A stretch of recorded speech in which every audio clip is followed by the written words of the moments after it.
अस्सलाम वालेकुम। आपने अक्सर देखा होगा कि हम किसी भी गेंद को किक करते हैं तो वो एक मोशन में आ जाता है, मतलब एक कर्व पाथ बनाने की कोशिश करता है। या हम किसी भी गेंद को थ्रो करते हैं बास्केटबॉल की तरह, या हम किसी भी गेंद में आकर के अपने गेंद को हिट करते हैं, तो वो जो मोशन करते हैं या वो जो पाथ बनाते हैं वो कुछ कर्व टाइप का पाथ आ जाता है, मतलब कुछ इस टाइप का पाथ आ जाता है। अब सबसे पहले पढ़ते हैं कि प्रोजेक्टाइल मोशन हमारे पास होता क्या है। तो प्रोजेक्टाइल मोशन के बारे में थोड़ा सा पढ़ते हैं कि प्रोजेक्टाइल मोशन होता क्या है। प्रोजेक्टाइल मोशन हमारे पास एक मोशन होती है जो कि 2 डायमेंशन में होती है, मतलब 2 डायरेक्शन में होती है। 2 डायरेक्शन में होती है हमारे पास मोशन, और ये एक कर्व पाथ बनाती है और ये ग्रेविटी के अंडर होती है। मतलब इसके ऊपर इस मोशन में जो सबसे बड़ा किरदार होता है वो ग्रेविटी का होता है, क्योंकि ग्रेविटी ही आपकी गेंद को खींच रही होती है। ग्रेविटी ही आपकी गेंद को या बास्केटबॉल को या आपके रॉकेट को या मतलब आपके तोप के जो गोले होते हैं उन सबको ग्रेविटी ही खींच रही होती है। मसलन फर्स्ट को मैं मिसाल इसका, तो हम थोड़ा सा पहले समझेंगे इसको, फिर उसके बाद जाकर के हम इसके फार्मूले वगैरह बनाना शुरू कर देंगे। फर्स्ट को मैं यहाँ से किसी गेंद को किक करता हूँ, मैं यहाँ से किसी गेंद को किक करता हूँ, तो गेंद पहले ऊपर की तरफ जा रही है, जा रही, फिर ग्रेविटी के जरिए से, मतलब ग्रेविटी इसी को नीचे की तरफ खींच रही थी ग्रेविटी।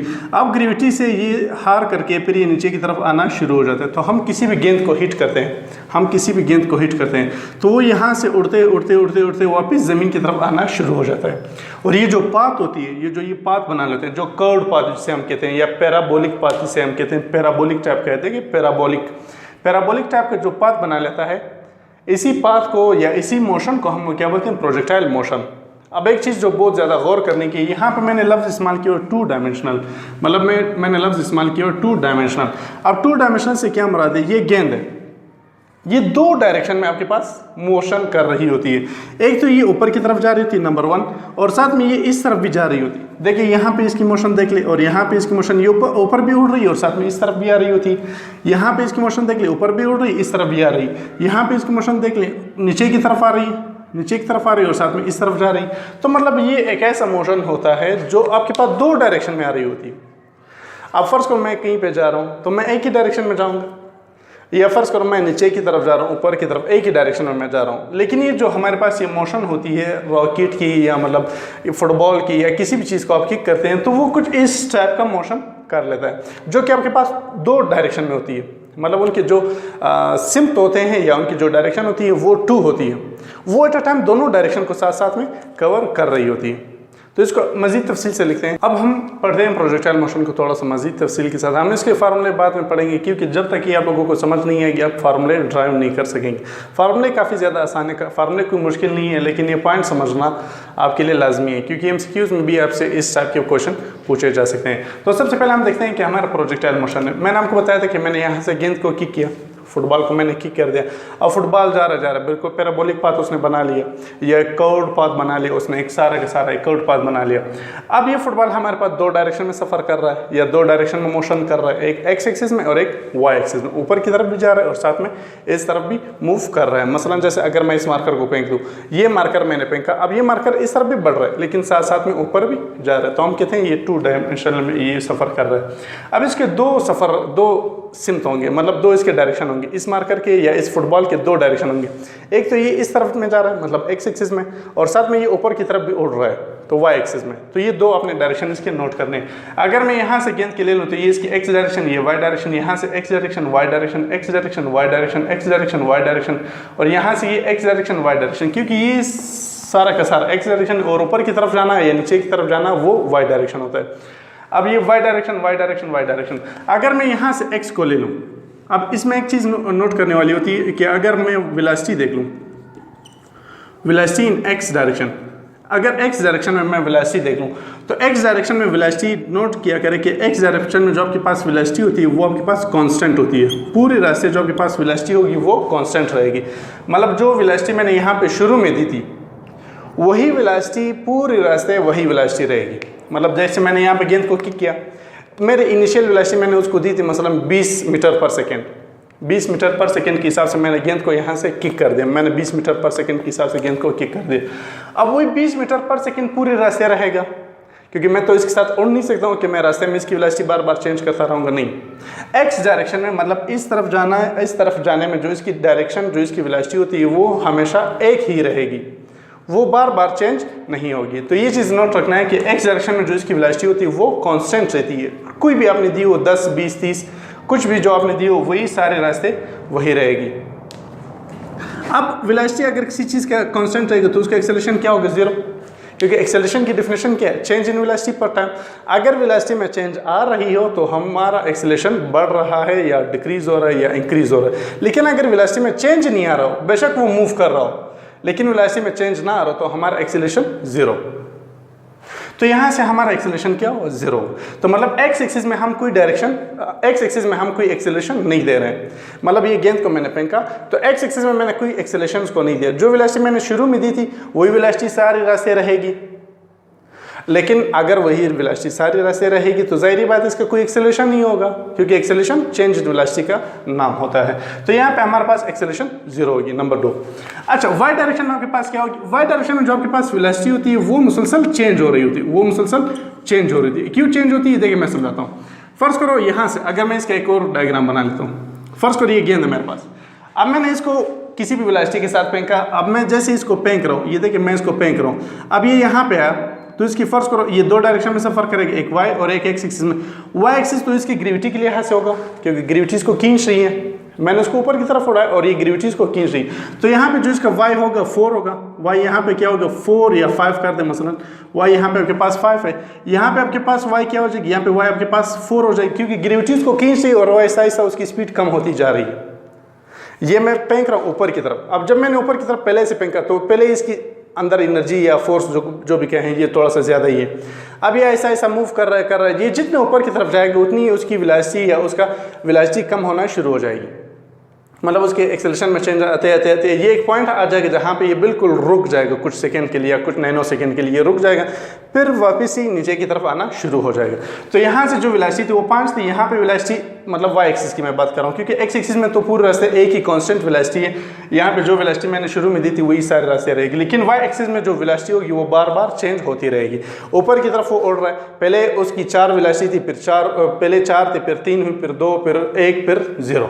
जब ये मैक्सिमम हाइट पे पहुंच जाता है तो इसकी वाई एक्सिस में जो डायरेक्ट वेलोसिटी होती है वो आपके पास 0 हो जाती है। तो ये वाई एक्सिस में उसकी वेलोसिटी 4 हुई, यहाँ पे वाई एक्सिस में उसकी वेलोसिटी मतलब वाई एक्सिस में यहाँ पे उसकी वेलोसिटी 3 हुई, यहाँ पे मतलब 2 हुई, यहाँ पे वाई एक्सिस में उसकी वेलोसिटी 2 हुई, और यहाँ पे इसी तरह करते करते बिल्कुल यहाँ पे इसकी वाई एक्सिस में जो वेलोसिटी आ जाएगी वो 0 हो जाएगी, क्योंकि ये मैक्सिमम हाइट। अब उससे मजीद वो आगे की तरफ नहीं उड़ेगा, मतलब इससे मजीद वो ऊपर की तरफ नहीं उड़ेगा।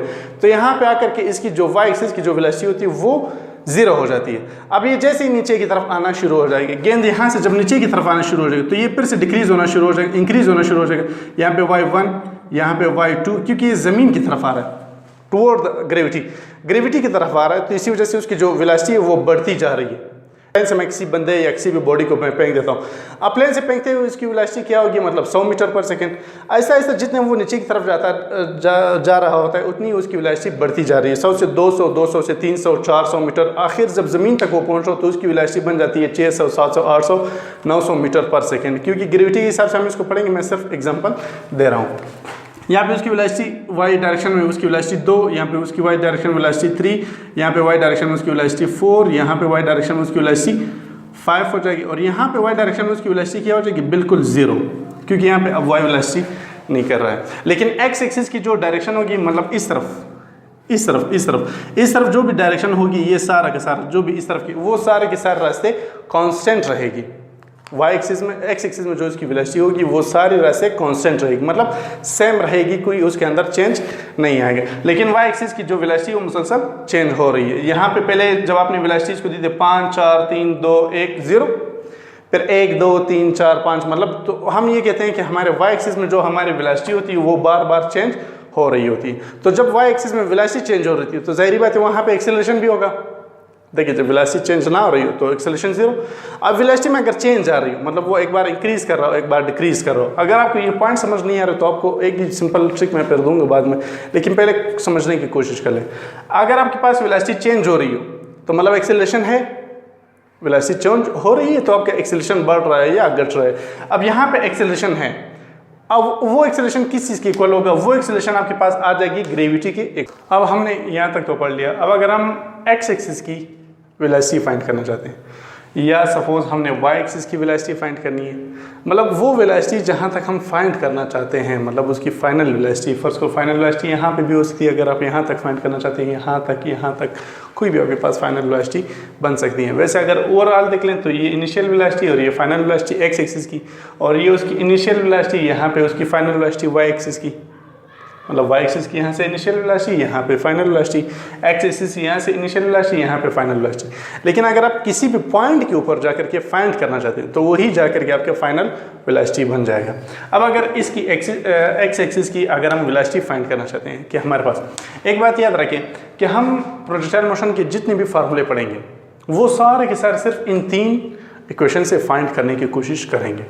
जैसे first equation VF = VI + AT, S = VIT + 1/2AT², 2S = VF² - VI²। Newton की 3 इक्वेशन है, इन्हीं 3 इक्वेशनों से हम ये पूरा का पूरा range, horizontal range, maximum height, time flight वगैरह सब कुछ हम इन्हीं 3 फार्मूलों की मदद से फाइंड करना शुरू करेंगे।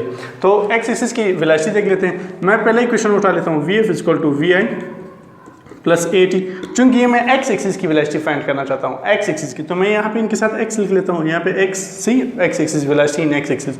अच्छा, VFX मतलब VXC जो वेलोसिटी होगी, VX एक चीज़ आप लोगों ने हमेशा वेक्टर में पढ़ी होगी कि एक्स एक्सिस के ऊपर जो प्रोजेक्शन बनेगा, एक्स एक्सिस के ऊपर मतलब जो उसके साथ एंगल का रेशो यूज़ करना है, वो आप लोगों ने यूज़ करना है cos थीटा। वाई एक्सिस के साथ जो रेशो यूज़ करनी है वो साइन थीटा का, मतलब ये ट्रिग्नोमेट्री के अंदर आप लोगों को अच्छी तरीके से समझ आ जाएगी कि sine theta = perpendicular upon base वगैरह कुछ इस तरह का।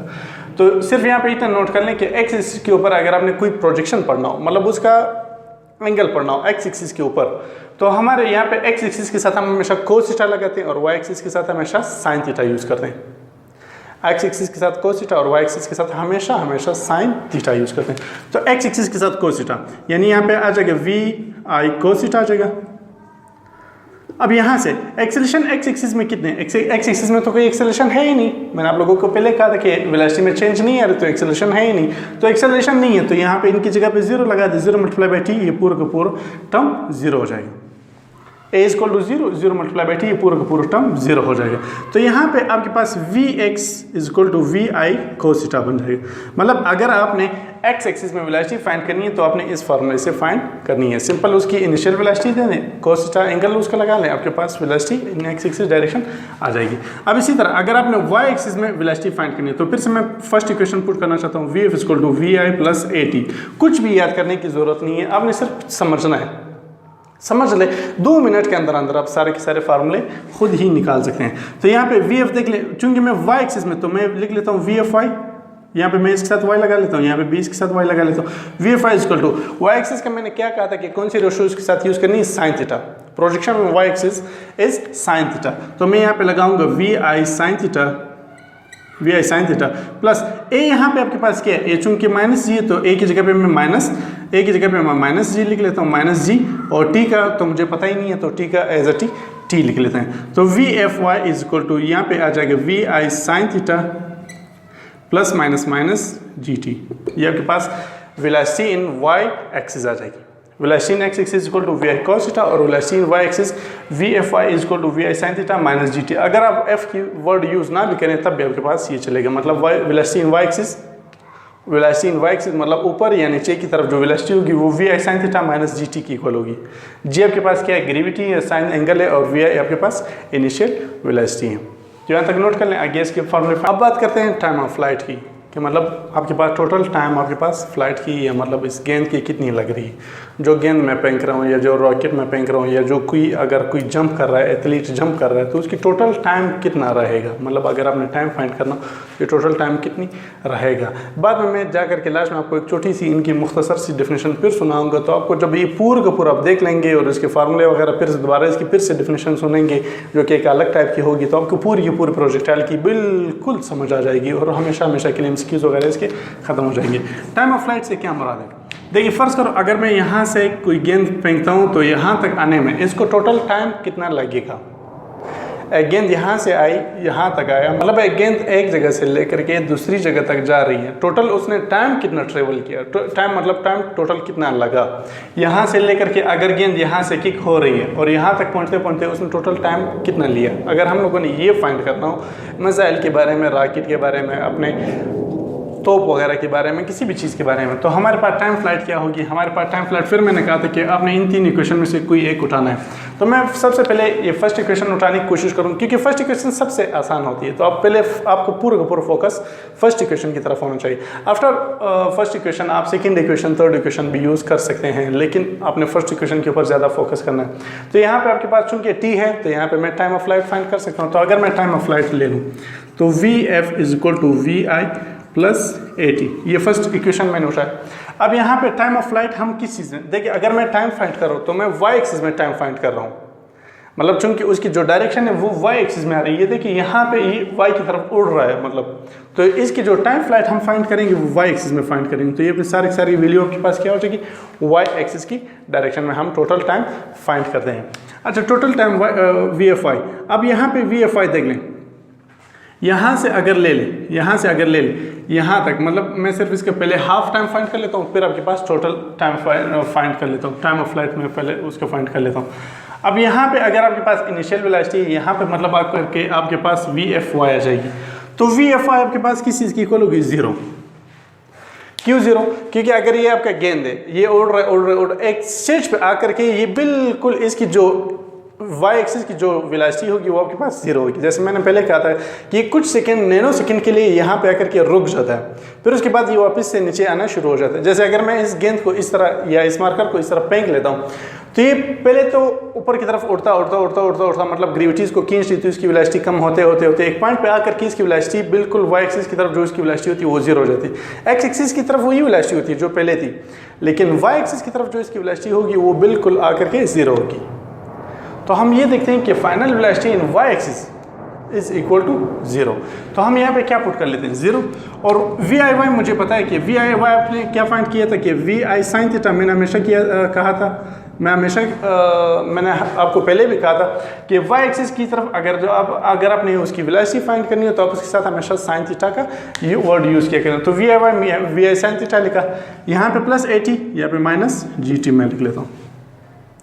अब यहाँ पे ये प्लस माइनस GT ये इस तरफ आ जाएगा, ये GT is equal to VI, ये I आपने छोटा सा लिखना है क्योंकि इनिशियल वेलोसिटी का छोटा सा VI sin थीटा। सी अगर मैं यहाँ से टाइम फ्लाइट फाइंड करना चाहता हूँ तो VI sin theta divided by G। अगर मैंने सिर्फ T फाइंड करना हो तो G इस तरफ आकर के डिवाइड हो जाएगा। तो ये आपके पास टाइम आ जाएगा यहाँ से लेकर के यहाँ तक, यहाँ से लेकर के यहाँ तक, मतलब हाफ टाइम जो इसका आएगा। हाफ टाइम मतलब एक जब y एक्सिस में, मतलब फर्स्ट को y एक्सिस यहाँ पे 5 था, यहाँ पे 4, यहाँ पे 3, यहाँ पे 2, यहाँ पे 1, यहाँ पे 0, ये गेंद है ऊपर की तरफ जा रहा है। ये मैंने जो इसको इनिशियल स्पीड दी थी वो आपके पास 5, 4, तो ज़मीन इसको जितनी खींच रही है इसकी उतनी स्पीड कम होती जा रही है। तो ये एक स्टेज पे आकर के ये 0 होगा। अब ये उसका एक टाइम फ्लाइट हो जाएगा और यहाँ से लेकर के जब ये फिर से नीचे की तरफ आना शुरू हो जाएगा तो फिर इसकी टाइम फ्लाइट में ये इसका एक अलग टाइम फ्लाइट होगा। जैसे मैं आपको समझाता हूँ, अगर मैं यहाँ से बाजार तक जा रहा हूँ तो ये मेरा एक टाइम फ्लाइट, और बाजार से वापस घर तक आ रहा हूँ तो ये मेरा दूसरा टाइम फ्लाइट। और अगर मैं ये कहना चाहता हूँ कि मेरा टोटल टाइम फ्लाइट कितना होगा तो यहाँ से लेकर के जितना बाजार तक होगा, बाजार से लेकर के घर तक वापस उतनी ही हो जाएगा। तो मतलब आप उसके साथ सिंपल 2 के साथ उसको मल्टीप्लाई कर लें तो ये आपके पास टाइम फ्लाइट है। और अगर आपने फाइंड करना हो टोटल टाइम फ्लाइट, तो टोटल टाइम फ्लाइट याद रखें, हम इसको बड़ी T से शो कर दें, T+T। आप इसका एलसीएम भी ले सकते हैं, मतलब डायरेक्ट 2 के साथ मल्टीप्लाई कर दें। यहाँ से लेकर के यहाँ तक एक टाइम फ्लाइट, यहाँ से लेकर के यहाँ तक ये दूसरा टाइम फ्लाइट। तो एक टाइम फ्लाइट फर्स्ट करो इसकी इक्वल है, तो दूसरा टाइम फ्लाइट इसकी डबल की इक्वल होगा। अगर यहाँ से लेकर के बाजार तक मेरी टाइम फ्लाइट है 2 किलोमीटर, तो बाजार से लेकर के वापस तक यहाँ तक फिर वही मतलब अगर मैं उसको टाइम में फाइंड करना चाहता हूँ तो यहाँ से लेकर के बाजार तक मेरी जो टाइम होगा वो फर्स्ट करो 30 मिनट्स, तो 30 मिनट वापस बाजार से घर तक लगेंगे। तो टोटल अगर मैं टाइम फ्लाइट फाइंड कर लूँ, टोटल ये तो चूंकि फ्लाइट नहीं है फिर भी मैं फ्लाइट का वर्ड यूज़ करूँ, अगर मैं टोटल टाइम फ्लाइट यूज़ करूँगा तो यहाँ पे आपके पास जो टोटल टाइम फ्लाइट होगा वो आपके पास 2 VI sin theta upon G, मतलब इसको डबल कर दे, इस वैल्यू को डबल कर दे, यहाँ से लेकर के यहाँ तक ये सिंगल टाइम फ्लाइट, यहाँ से लेकर के यहाँ तक ये फिर सिंगल, तो सिंगल सिंगल ये मतलब इसको टोटल टाइम फ्लाइट को डबल कर दे। तो टोटल टाइम फ्लाइट का फार्मूला आपके पास क्या होगा, टाइम फ्लाइट का formula V I sine theta upon G, total time flight का फार्मूला 2 के साथ सिर्फ इसको मल्टीप्लाई कर दें, 2 V I sine theta upon G. तो हम ये देखते हैं कि टाइम फ्लाइट भी हमारे पास फाइंड हो चुका है। तो अब इसके बाद देखते हैं इसकी हॉरिजॉन्टल रेंज। अब अगर हमने मैक्सिमम हाइट फाइंड करनी हो कि मतलब हमारे जो गेंद है या हमारे जो बॉल है या हमारा रॉकेट मिसाइल वगैरह कुछ भी है, उसकी मैक्सिमम हाइट क्या होगी, तो ये हाइट फाइंड करने के लिए हम फिर इन्हीं 3 इक्वेशनों में से कोई इक्वेशन ले लेते हैं। लेकिन उससे पहले फिर से मैं रिपीट कर लेता हूँ कि यहाँ पे आपके पास जो इनिशियल वेलोसिटी होगी मतलब वाई एक्सिस में, वो आपके पास एक नहीं रहेगी पूरे रास्ते, वो आपके पास बार बार चेंज होती रहेगी क्योंकि ग्रेविटी उसको खींच रही है। तो यहाँ पे जो आपके पास वाई एक्सिस होगी वो यहाँ पे 5 है, यहाँ पे 4 है, यहाँ पे 3, मतलब वाई एक्सिस में जो उसकी वेलोसिटी है ये देखें। अब ये जैसे ही मैंने शुरू में इसको किक दे दिया, शुरू में मैंने जैसे इस गेंद को किक दे दिया, मैं इस मार्कर को फेंकना, तो मैंने इनिशियल वेलोसिटी 5 के साथ फेंकी, इनिशियल वेलोसिटी 5 से होते होते 4 3 2 1 0, एक पॉइंट आ जाएगा जहाँ पे इसकी इनिशियल वेलोसिटी वाई एक्सिस में बिल्कुल 0 हो जाएगी। क्यों? क्योंकि उसके बाद उसके अंदर इतनी ताकत नहीं रहेगी कि वो ज़मीन के खिलाफ मजीद लड़ करके मजीद ऊपर को पहुंच सके, क्योंकि उसको इतनी ताकत मिली थी। तो ये 5 4 3 2 1 0, तो यहाँ पे आकर के जहाँ पे ये 0 हुआ, यहाँ पे आकर के कुछ नैनो सेकंड के लिए रुक जाएगा, फिर इसके बाद ये फिर से इंक्रीज होना शुरू हो जाएगा और ये ज़मीन की तरफ जब आ रहा होता है तो ये इंक्रीज होना शुरू हो जाता है। इसी वजह से मैंने a equal to minus G Y axis में रखा था। तो अगर इसकी फिर से हमने इक्वेशन, तो यहाँ पे देख लीजिए, यहाँ पे जो मैक्सिमम हाइट है, यहाँ पे इसकी जो वाई एक्सिस में जो वेलोसिटी होगी वो आपके पास क्या होगी 0। मैक्सिमम हाइट पे जो वाई एक्सिस पे आपके पास वेलोसिटी होगी वो 0 और एक्स एक्सिस में जो वेलोसिटी होगी वो पूरी रास्ते कांस्टेंट रहेगी, मतलब पूरे रास्ते एक ही वेलोसिटी रहेगी। तो इन्हीं 3 इक्वेशनों में से मैं कोई इक्वेशन, मैं पहला वाला तो मैं उठा नहीं सकता हूँ क्योंकि इसमें एस या एच का कोई जिक्र ही नहीं आ रहा है। दूसरे वाले को मैं उठाता हूँ, दूसरे वाले से भी आप कर सकते हैं, तीसरे वाला थोड़ा सा ज़्यादा आसान रहेगा। अगर आपकी बुक में सेकेंड इक्वेशन से दी हुई तब भी सही है, लेकिन वो थोड़ा सा मुश्किल रहेगा क्योंकि उसमें डबल टी की वैल्यू आपने पुट करनी है, और थर्ड इक्वेशन से भी आप काफ़ी आसानी से कर सकते हैं। तो मैं थर्ड इक्वेशन से फाइंड करने की कोशिश करता हूँ, 2s equal to V F square minus V I square. ये मेरे पास थर्ड इक्वेशन ऑफ मोशन है। अब यहाँ पे चूंकि मैं इसको फाइंड कर रहा हूँ फाइनल मतलब वाई एक्सिस में, तो यहाँ पे आपके पास ए आपके पास क्या आ जाएगी माइनस जी, क्योंकि वाई एक्सिस में आपके पास एक किस चीज़ की इक्वल है माइनस जी की इक्वल है, और एस को मैं यहाँ पे पुट कर लेता हूँ एच। चूंकि मैं अगर ऊपर की तरफ जा रहा हूँ तो मेरा जो डिस्टेंस होगा वो हम नहीं कहेंगे कि मतलब मेरी डिस्टेंस इतनी थी, नहीं, हम कहेंगे कि मेरी हाइट इतनी थी। अगर मिसाइल ऊपर की तरफ उड़ रहा है तो वो जो उसका डिस्टेंस होगा ऊपर की तरफ उसको हम एच से शो कर लेते हैं कि मतलब इसकी हाइट ये इतनी हाइट पे जा करके ऊपर ऊंचा उड़ा, या मतलब तो ऐसा आपके पास क्या आ जाएगी एच। और यहाँ पे जो फाइनल वेलोसिटी वाई एक्सिस की होगी, चूंकि ये सारा का सारा हम वाई एक्सिस में ही फाइंड कर रहे हैं, जो फाइनल वेलोसिटी वाई एक्सिस की होगी वो आपके पास 0 के इक्वल आ जाएगी, क्योंकि वो ऊपर की तरफ उड़ रहा है। तो इस वजह से उसकी जो final velocity in Y axis is equal to 0, क्योंकि यहाँ पे आकर के 0 रुक जाता है। और इनिशियल वेलोसिटी जो आपके पास आ जाएगी वो तो हमें फाइंड था V I sine theta square, क्योंकि मैंने आपको बताया था कि इनिशियल क्योंकि जो मैंने आपको बताया था कि वाई एक्सिस के ऊपर अगर आप प्रोजेक्शन ले लें तो वो आपके पास साइन थीटा हमने वर्ड यूज़ करना है, मतलब वी के साथ हमेशा साइन थीटा का वर्ड यूज़ करना है वाई एक्सिस में, और v के x एक्सिस में हमेशा कोस थीटा का वर्ड यूज़ करना है। 2 बातें आपने हमेशा याद रखनी है कि v अगर आपके पास x एक्सिस में आ रहा हो तो v कोस थीटा, और v अगर आपके पास y एक्सिस में आ रहा हो तो v साइन थीटा। आप आई लिख लें या ना लिख लें, इससे कोई फर्क नहीं पड़ेगा। तो हमने यहाँ पे a को माइनस जी कर दे क्योंकि y एक्सिस में वी एफ वाई को 0 minus V I sine square theta, तो minus 2gh is equal to यहाँ पे माइनस, जब आप इसको खोल देंगे तो V I square sine square theta आ जाएगा। वी आई का भी स्क्वायर साइन स्क्वायर का भी, वी आई के ऊपर भी स्क्वायर और साइन के ऊपर भी स्क्वायर, ये माइनस इस माइनस के साथ कट जाएगा। तो यहाँ पे हमने सिर्फ एच को फाइंड करना है, एच को यहीं पे रहने दे, 2g को इस तरफ आकर के डिवाइड में कर दें, V I square sine square theta divided by 2g। तो ये आपके पास आ जाएगी मैक्सिमम हाइट, यानी यहाँ से लेकर के यहाँ तक जो इसकी मैक्सिमम हाइट होगी वो ये हाइट हो जाएगी। तो हम ये लिखते हैं कि height is equal to V I square sine square theta upon 2g, मतलब एंगल कोई भी होगा, एंगल जो आप देंगे, एंगल सबसे ज़्यादा डिपेंड कर रहा है इस पूरे के पूरे प्रोजेक्टाइल में। जो सबसे ज़्यादा डिपेंड करता है वो एक तो आपकी वेलोसिटी होती है, और उससे भी ज़्यादा जो डिपेंड करता है वो आपके पास होता है एंगल, क्योंकि आपके पास कोई खास मखसूस एंगल नहीं दोगे, अब बिल्कुल सीधा सीधा फेंकोगे 90 डिग्री का, तो वो बिल्कुल डायरेक्ट ही यहाँ पे आकर के पहुँच जाएगा। तो मतलब उसकी हाइट तो होगी लेकिन रेंज नहीं होगा, उसका कोई डिस्टेंस वो नहीं कवर करेगा, तो एंगल आपके पास लाजमी है, मस्ट है। तो यहाँ पे ये थीटा मीन्स एंगल, ये इनिशियल वेलोसिटी और ये आपके पास ग्रेविटी। तो टोटल मैक्सिमम हाइट आपके पास आ जाएगी V I square sine square theta upon 2j के इक्वल। अब इसके बाद फाइंड करते हैं, हमारे पास मैक्सिमम हाइट हमने फाइंड कर दी, इसके बाद हम फाइंड करते हैं हॉरिजॉन्टल रेंज। अब अगर हॉरिजॉन्टल रेंज की बात करें कि मतलब यहाँ से लेकर के यहाँ तक हमारे मिसाइल, हमारे गेंद या हमारे किसी भी चीज़ ने कितनी टोटल रेंज, मतलब टोटल उसकी डिस्टेंस उसने कितनी ट्रेवल की, मतलब यहाँ से जब मैंने उसको फेंका तो यहाँ पे आकर के उसकी टोटल डिस्टेंस कितनी हुई। अब अगर ये डिस्टेंस भी आपको एडवांस में फाइंड करना है या आपने इसी डिस्टेंस के मुताबिक जाकर के अपना मिसाइल वगैरह कुछ फायर करना है, तो इसके लिए हमारे पास इन तीनों फार्मूलों में से हम कोई फार्मूला ले लेते हैं। देखिए हॉरिजॉन्टल रेंज हम किस डायरेक्शन में कर रहे हैं, इसमें वाई एक्सिस का, हॉरिजॉन्टल रेंज में वाई एक्सिस का कोई अमल दखल नहीं होगा, क्योंकि हम हाइट नहीं फाइंड कर रहे हैं, हम सिर्फ ये कह रहे हैं कि वो इस तरफ कितना है, तो मतलब ये सिर्फ एक ही डायरेक्शन है, तो हम सिर्फ एक्स एक्सिस को लेंगे, वाई एक्सिस के इसके अंदर कोई काम नहीं होगा। तो हम ये देखते हैं कि यहाँ से लेकर के यहाँ तक जो इसकी टोटल रेंज आई या टोटल उसकी डिस्टेंस आई, हॉरिजॉन्टल डिस्टेंस भी आप इसको बोल सकते हैं कि डिस्टेंस, टोटल डिस्टेंस और प्रोजेक्टाइल मोशन कितनी है, या हॉरिजॉन्टल रेंज मतलब हॉरिजॉन्टल मतलब ये एक्स एक्सिस में इसने टोटल रेंज कितनी कवर की। तो हम फिर से इन्हीं तीन इक्वेशनों में से कोई एक इक्वेशन उठा लेते हैं। अगर मैं फर्स्ट इक्वेशन उठाने की कोशिश करूँ तो फर्स्ट इक्वेशन में ये है कि आपके पास हॉरिजॉन्टल रेंज यानी डिस्टेंस का कोई जिक्र ही नहीं है, यानी एस या डी इस तरह का कुछ है नहीं।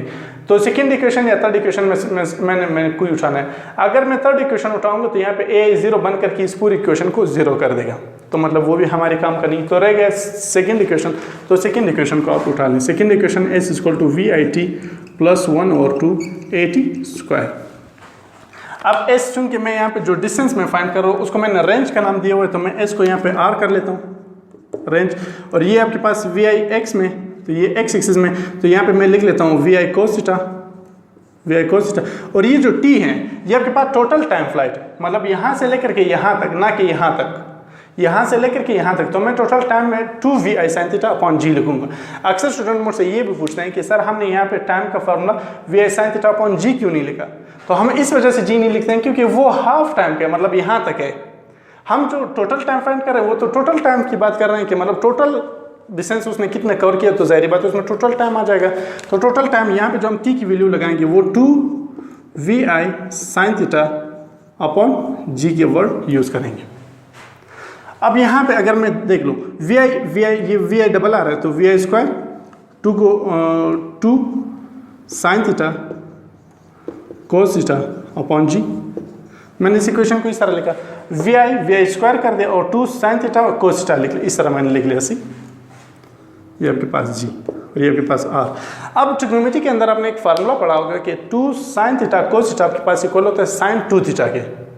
ये डबल एंगल के उनके फार्मूले कि sin 2 थीटा ट्रिग्नोमेट्री के अंदर आ रहा है कि sin 2 theta is equal to 2 sin theta cos theta. Trigonometry के अंदर आ रही है, शायद ये लेक्चर भी शायद हम कवर कर लें। sin 2 theta equal to 2 sin theta cos theta के इक्वल होता है। तो अगर मैं यहाँ पे 2 sin थीटा cos थीटा की जगह पे sin 2 थीटा लिख लूँ तो इससे कोई फर्क तो नहीं पड़ेगा, बिल्कुल नहीं पड़ेगा। आप वापस इसको खोल भी सकते हैं। 2 sin theta cos theta is equal to sin 2 theta, ये ट्रिग्नोमेट्री का फार्मूला है। 2 sin 2 थीटा ये आपके पास आ जाएगी, तो ये आपके पास आ जाएगी हॉरिजॉन्टल रेंज। तो हॉरिजॉन्टल रेंज हमारे पास कितनी होगी, हॉरिजॉन्टल रेंज हमारे पास vi² sin 2 थीटा अपॉन जी के इक्वल होगी। ये हमारे पास यहाँ से लेकर के यहाँ तक ये टोटल पूरा का पूरा हॉरिजॉन्टल रेंज है। अब रेंज के बारे में थोड़ा सा मजीद पढ़ते हैं। रेंज का मैंने कहा था कि रेंज आपके पास इक्वल आ रही है, वो 4 का पूरा फार्मूला मैंने फाइंड करके दे दिया कि रेंज आपके पास इक्वल आ रही है vi² sin 2 थीटा अपॉन जी की इक्वल आ रही है। तो रेंज आपके पास किस चीज़ की इक्वल है, रेंज आपके पास इक्वल है vi² sin 2 थीटा अपॉन जी की इक्वल है। ये आपके पास रेंज का फार्मूला है। लेकिन अब यहाँ पे रेंज के बारे में कुछ दिलचस्प मैं बताने वाला हूँ। रेंज आपके पास बेशक ये एंगल पे डिपेंड करता है, लेकिन रेंज आपके पास 2 एंगल पे एक भी हो सकती है। वो कैसे, फर्स्ट करो अगर मैं किसी गेंद को हिट करता हूँ, जैसे मैं फर्स्ट करो मैं स्टेडियम के अंदर या कोई भी खिलाड़ी स्टेडियम के अंदर खड़ा है और वो गेंद को हिट कर लेता है। अब अगर वो गेंद को बिल्कुल सीधा सीधा हिट करेगा, मतलब उसकी जो एंगल होगी वो 90 डिग्री की, तो वो गेंद कहाँ पे गिरेगी, वापस उसके साथ ही गिर जाएगी और कीपर आकर के उसको कैच कर देगा। तो वो बेशक कितनी ही ऊंचाई पे मार दे, लेकिन उसकी जो डिस्टेंस होगी वो आपके पास नहीं होगी।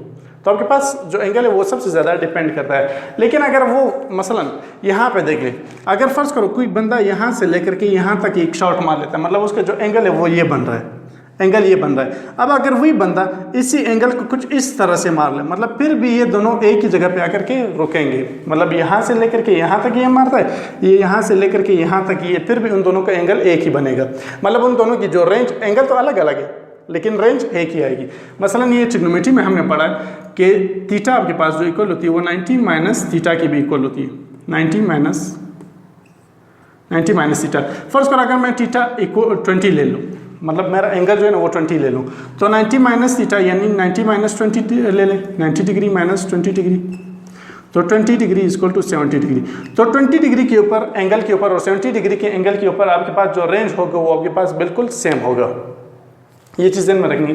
थीटा और 90 माइनस थीटा ये दोनों एक ही होते हैं। ट्रिग्नोमेट्री के अंदर शायद आपने पढ़ा हो या शायद पढ़ने वाले हो, तो थीटा और 90 माइनस थीटा ये दोनों आपके पास एक ही होती है। अगर आपके पास थीटा आपके पास 20 डिग्री हो तो 90 माइनस 20 मतलब ये थीटा आपके पास जो भी आपने यहाँ पे रखा हो 90 माइनस 20 यहाँ पे 70, तो मतलब 70 डिग्री एंगल और 20 डिग्री एंगल दोनों के ऊपर रेंज एक ही होगी। मतलब अगर ये एंगल आपके पास आ रहा है 20 डिग्री का और ये एंगल आपके पास आ रहा है 70 डिग्री का, तो उन दोनों का जो रेंज होगा वो क्या होगा, सेम होगा। एक और एग्जांपल ले लेते हैं अगर समझ नहीं आ रही। मसलन फर्स्ट करो मैं थीटा ले लेता हूँ, आपके पास 45 नहीं, मैं फर्स्ट करो मैं 50 ले लेता हूँ। थीटा मैंने 50 ली, 90 माइनस 50 तो आपके पास कितने हैं, यहाँ पे 30 डिग्री है। 90 माइनस 50 40 डिग्री।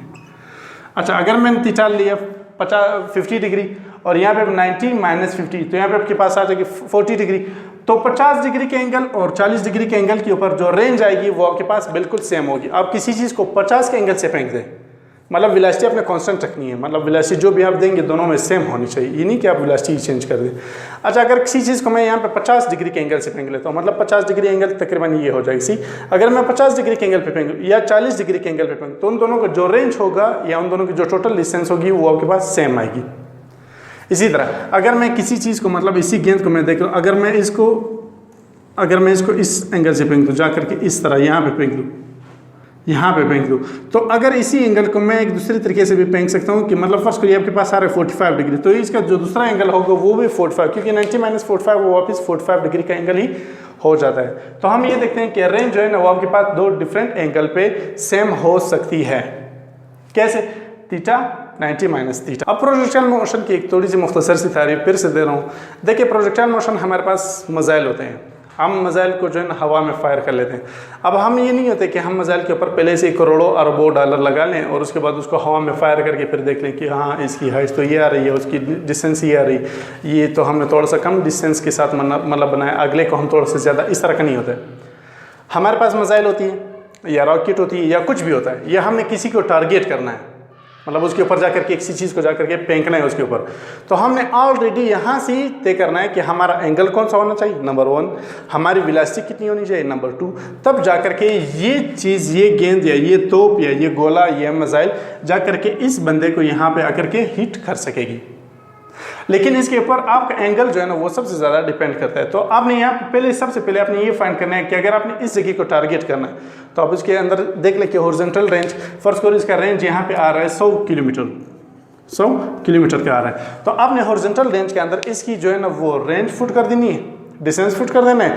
एंगल आपने वहाँ से, अगर आपको एंगल का पता हो किस एंगल पे जा करके लगेगा और आपको ये नहीं पता तो आप एंगल पुट करके इसको फाइंड कर सकते हैं कि मतलब आपका जो दुश्मन है या आपका जो भी आप जिसको भी अपने टारगेट करना है वो कहाँ पे, तो आप पूरे के पूरे फार्मूले के अंदर पुट करके आपको फार्मूला जैसे ही आएगा तो आप जा करके आपको फार्मूले से ही पता चल जाए कि आप इस बंदे को किस एंगल पे जा करके हिट कर सकते हैं। या आपको जो मिसाइल है वो उड़ेगा तो मतलब आप उसकी इनिशियल वेलोसिटी, फाइनल वेलोसिटी जो भी कुछ है उनके वाई एक्सिस मतलब उनकी टोटल मैक्सिमम हाइट के अंदर पुट कर दे, आपको उस मिसाइल की पूरी हाइट पता फाइंड हो जाएगी कि मतलब इसकी मिसाइल की टोटल हाइट कहाँ तक होगी।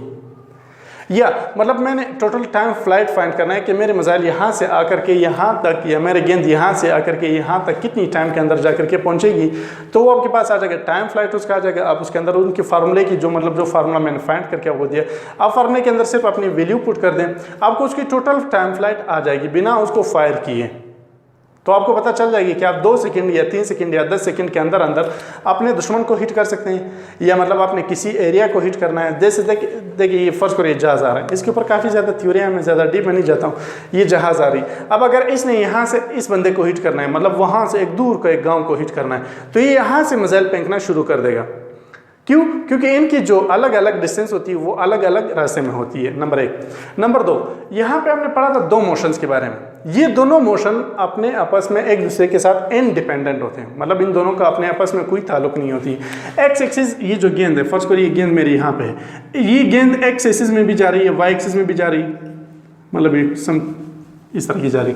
अब एक्स एक्सिस का वाई एक्सिस का पता नहीं होगा कि मतलब एक्स एक्सिस वाई एक्सिस में भी डायरेक्शन हो रही है या नहीं हो रही, उसको कोई पता नहीं है। और वाई एक्सिस को ये पता नहीं है कि एक्स एक्सिस में भी डायरेक्शन हो रही है या नहीं हो रही। तो ये एक ऐसा मोशन होती है जिसमें एक भी गेंद दो अलग अलग डायरेक्शन में मोशन करना शुरू कर लेती है। तो ये आपने सबसे ज़्यादा फोकस इसके ऊपर रखना है कि एक्स और वाई जो है ना, ये अलग अलग डायरेक्शन होते हैं और ये दोनों इनडिपेंडेंट होते हैं एक दूसरे के साथ। इन दोनों को एक दूसरे की खबर बिल्कुल नहीं होती है, ये अपने अपने काम में लगे होते हैं। ये यही सोच रहे थे कि हम सिर्फ एक ही मोशन कर रहे होते हैं। तो ये सारा प्रोजेक्टाइल मोशन था। अगर आप कुछ भी समझ ना आ रहा हो तो आप मुझसे कमेंट सेक्शन में लाजमन पूछ सकते हैं। अल्लाह हाफिज़।